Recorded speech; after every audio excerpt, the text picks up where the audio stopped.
Chers téléspectateurs, bonsoir, bienvenue parmi nous dans votre émission Guyane Vivre Ensemble.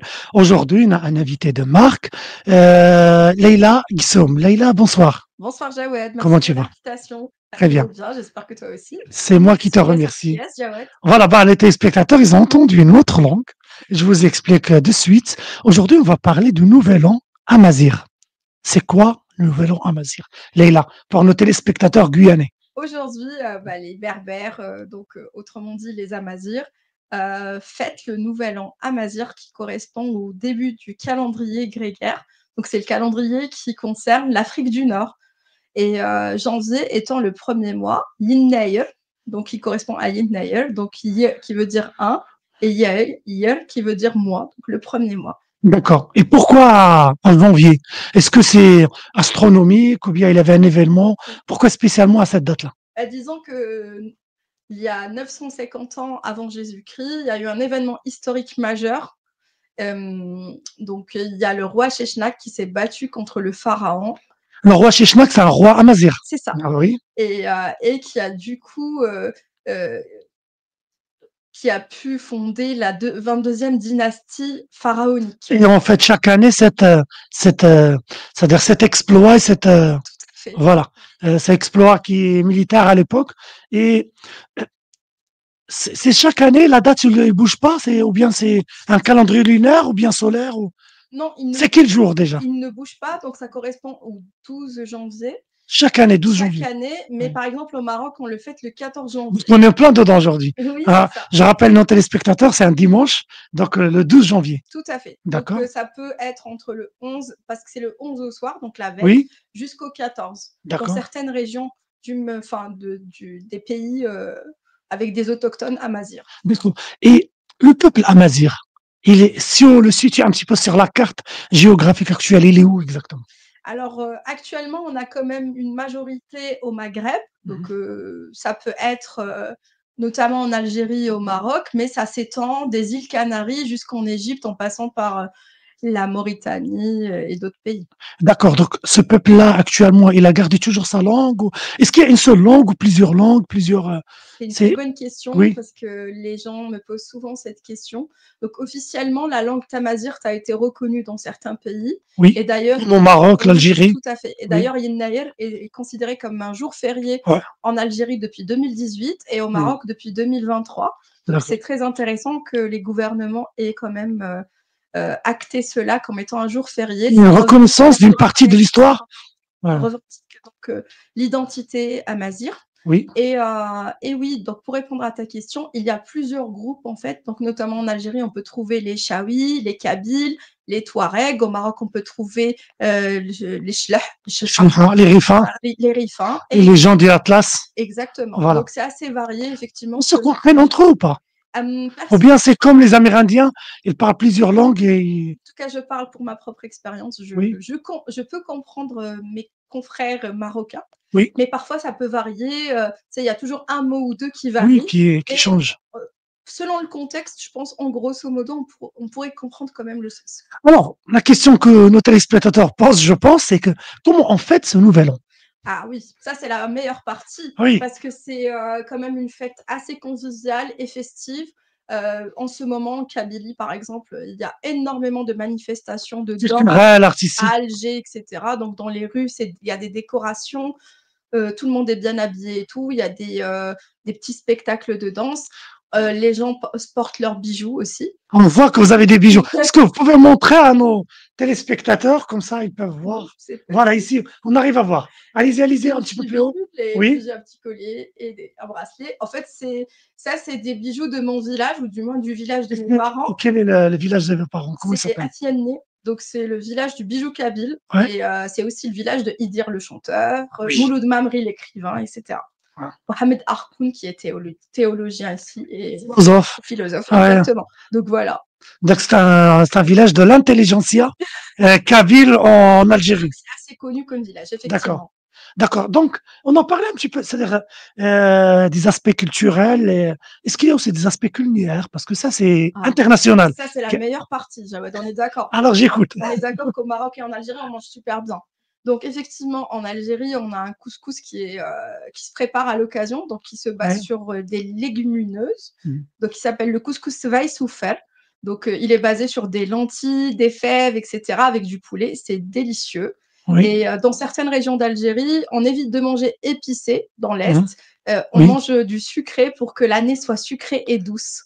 D'accord. Et puis on prépare aussi ferrefen, donc les crêpes mille trous comme on les appelle. D'accord, oui. On peut aussi préparer sponge, donc les beignets Ah oui. qu'on connaît, qu'on aime bien. Oui. Et puis d'autres mets comme le pain fissa Mhm. avec les dattes, etc. Est-ce que c'est un moment c'est-à-dire convivial où la famille se réunit autour d'un plat ou bien, c'est-à-dire, est-ce que c'est un moment comme chez nos amis guyanais, comme par exemple Noël, où tout le monde, c'est-à-dire un jour, la veille, le 11, Exact. tout le monde doit se C'est réunir tout à fait autour. ça. Voilà. C'est réunion de famille obligatoire. On peut inviter aussi ses amis qui sont seuls. Oui, Et pour partager ce moment avec nous, on peut les habiller aussi parce que forcément, on n'est pas tous berbères. oui. Donc, moi, j'ai la joie de partager cette culture avec mes amis qui ne le sont pas. Donc, je leur prête des robes, des bijoux, etc. On prend des photos. C'est très important pour nous de fêter ça comme il se doit. Et c'est au moment où la famille, c'est-à-dire, ils parlent pas des problèmes et On met des tout conflits intrafamiliales, mais ça, sous le tapis, voilà, on parlera le 13, le jour. Voilà. Et le peuple amazigh, c'est-à-dire ici en Guyane, est-ce qu'il y a des Amazirs, des Berbères ici en Guyane? Oui, il faut dire que j'en ai croisé. D'accord. Bon, moi, j'attaque Ils font quoi ici en Guyane, ma globalement? cité. Ce sont des profs, des fous. Voilà. Je la finis plutôt, oui. Et finalement, je me suis dit que, ah oui, il y a quand même des Kabyles. Donc, c'est soit dans le secteur médical Oui. ou soit dans le secteur de l'enseignement, puisque Non. moi, je suis prof et que je peux Là. croiser aussi des fonctionnaires. Ils restent ici 3-4 ans et après ils repartent. Oui, oui, D'accord. tout à fait. Et cette petite communauté qui est amazigh ici en Guyane, comment ça, est-ce qu'il y a des activités culturelles? Est-ce qu'il y a des activités artistiques? Hélas, je doute fort. En tout cas, j'ai pas été informée. Du Oui. moins, peut-être qu'il se passe des choses et que je Et ne suis pas informée, mais je n'ai pas eu connaissance de cela, malheureusement. pour le Nouvel An, est-ce qu'il prépare quelque chose? Non. Est-ce qu'il y a, voilà. Là, en effet, on n'a pas anticipé cette année. On On aurait peut compter sur vous, Leïla? Préparer quelque chose? pourquoi pas. Bon, pour ça, Ouais. ce sera et, Oui. l'année prochaine, espérons. Et les Amazirs de France, en France, en Hexagone, comment ils fêtent ça? Je pense que le nombre, il est assez important Oui, en tout à France, fait. en Hexagone. Comment ça se fait, par exemple, par la communauté Amazigh en France? Bah, je sais que, par exemple, il y a beaucoup de spectacles qui se font dans les villes autour, enfin franciliennes notamment. Il y a des concerts avec des chanteurs, il y a de la nourriture, etc. Donc, forcément, c'est des moments de convivialité où tout le monde est invité. Surtout que ça Mhm. se passe dans un cadre où il y a des différentes cultures et c'est ce qui est beau parce qu'on va recevoir aussi des personnes qui sont pas forcément informées de ce que c'est, puis qui apprennent par ces manifestations cet événement-là. Voilà, et du coup, c'est des moments de vivre ensemble et de plaisir aussi. Si on peut dire, c'est-à-dire la majorité des peuples amazirs, elle est entre le Maroc et l'Algérie, Oui, plus ou moins. il y a une Et on a un majorité. petit peu en Libye, même en Égypte, Tout à fait. et dans le Sahara, c'est-à-dire vers Mali, Niger. Ouais. Et actuellement, au Maroc, en Algérie, on voit pendant ces dernières années, il y a une reconnaissance de la culture amazigh. Oui, Est-ce que tu peux nous parler un petit peu? de cela. Oui, Ah bah, moi, je sais qu'après le printemps noir, donc en Algérie, où il y a eu quand même des confrontations entre le peuple, sans rentrer dans des détails oui, politiques, donc la langue berbère a fini par être reconnue comme étant la 2e langue officielle du officiel. pays. Donc D'accord, c'est qui est une victoire pour nous parce que dans les panneaux, on voit les panneaux écrits en arabe, en tamazight et en français. d'accord. Et puis on voit la puissance de notre culture par rapport à tout ce qui est dans la littérature, la présence des intellectuels au quotidien. Est-ce que tu peux nous parler de quelques intellectuels qui sont amazirs Ouais, oui, non, on a parlé tout à l'heure Oui, du mais Sohar, on par parle un exemple, petit peu plus. que j'apprécie énormément. Puis on a pas mal d'écrivains, d'auteurs, d'artistes, Oui, notamment franco-algériens aussi. oui, Bon, on peut citer Zidane, par exemple, comme oui. étant un footballeur international, mais on peut citer aussi Tahar Rahim et plein d'autres qui sont d'origine Idir, berbère. Idir, évidemment, voilà. c'est un monument, voilà. Mm. Et il est vrai qu'on a été bercé par sa musique, voilà, ça fait partie de notre identité. Est-ce qu'il y a une production écrite, littéraire et tout en amazigh? Tout à fait, oui, il y a D'accord. pas mal de recueils.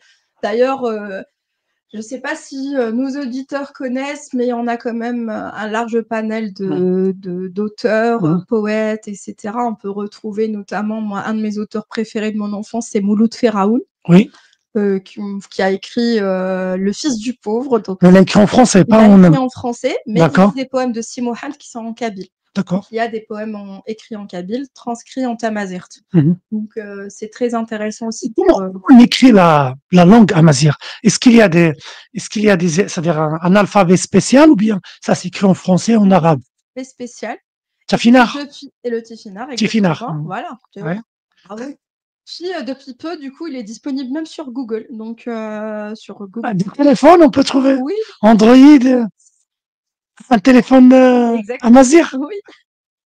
C'est ça qui est beau, la technologie. Et est-ce qu'il y a, c'est-à-dire des médias, télé, radio qui parlent en Oui, bien sûr. tifinagh? En tout cas, je parle encore par rapport à mon expérience personnelle. En Algérie, il y a la chaîne Berber TV, Oui. qui est une chaîne d'information et de culture, et du coup, où les journalistes s'expriment en berbère. Voilà. Une question, ma avant-dernière question, est-ce que en Algérie et au Maroc, il y a le peuple amazigh, il y a ici des gens arabophones, Bien quelques gens qui sont francophones, mais est-ce qu'il y a, c'est-à-dire une majorité qui est à la fois, c'est-à-dire tout ça, c'est un mélange.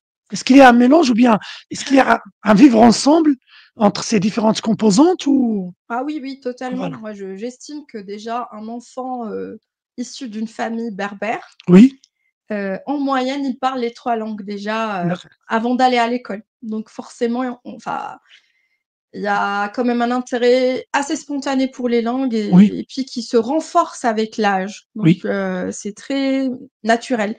Dans certaines régions de Kabylie, les personnes, on va dire, de l'ancienne génération parlent en oui, majorité kabyle plutôt, oui, mais comprennent quand même un petit peu l'arabe et le français parce que, bah, à force de métissage, il y a les jeunes aussi qui vont dans les villes oui. et du coup, il y a le contact des petits-enfants, des enfants qui fait qu'il y a un lien aussi avec les autres langues, Oui. mais il y a quand même plutôt un fort usage de la langue berbère. Voilà. Pourquoi je vous ai posé cette question, c'est que est-ce que maintenant dans les pays, c'est-à-dire du Maghreb ou bien en Algérie, au Maroc, est-ce que plutôt, c'est-à-dire la culture amazigh et tout le peuple s'approprie cette culture, c'est-à-dire les gens qui sont amazighs, les gens qui sont pas amazighs. Est-ce que vous le voyez plutôt comme ça un patrimoine national qu'il faut le partager avec tout le monde ou bien non, c'est que pour les amazighs? Ah non, moi je le vois comme c'est une règle de base quand on est quelqu'un qui aspire au vivre ensemble, à la Oui, paix, aux valeurs humanistes. C'est-à-dire qu'on partage notre culture. Aussi, le Maghreb a été tellement métissé, donc forcément, on ne sait pas vraiment qui est vraiment amazigh ou pas. c'est mon cas. Et je pense qu'on a tous, voilà, de près ou de loin, un lien avec cette culture qui est ancestrale. Mais néanmoins, c'est important pour nous d'y accorder de l'importance, même si on n'est pas forcément kabyle Ouais.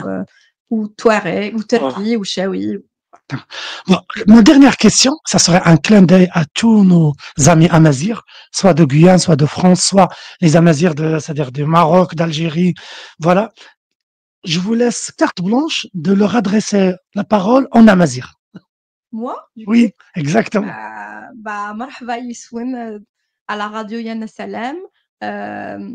comment اسمك سميكاس غزالة مرنون نملي ان شاء الله l'année prochaine avec Fazmel, Thaïri, la paix. Voilà. Comment on peut leur dire que même loin, c'est-à-dire à la distance, même en Guyane, on pense au peuple amazigh et on le souhaite bonne année à partir de la Guyane française.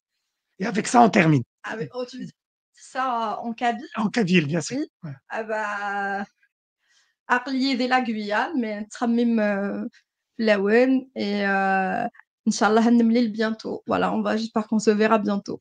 Bah, Leïla, bonne année. Merci. Meilleurs vœux. Jawed. Voilà, à toi et à toutes nos amis qui sont amazighs, que ce soit en Guyane, en Hexagone, c'est-à-dire au Maghreb. Et je te souhaite une bonne année. Mais l'année prochaine, il faut qu'il y aura le couscous à 7 légumes. Voilà, on se donne rendez-vous. 7 légumineuses. Ça marche. Bonne soirée. Merci beaucoup.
يا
لا لا لا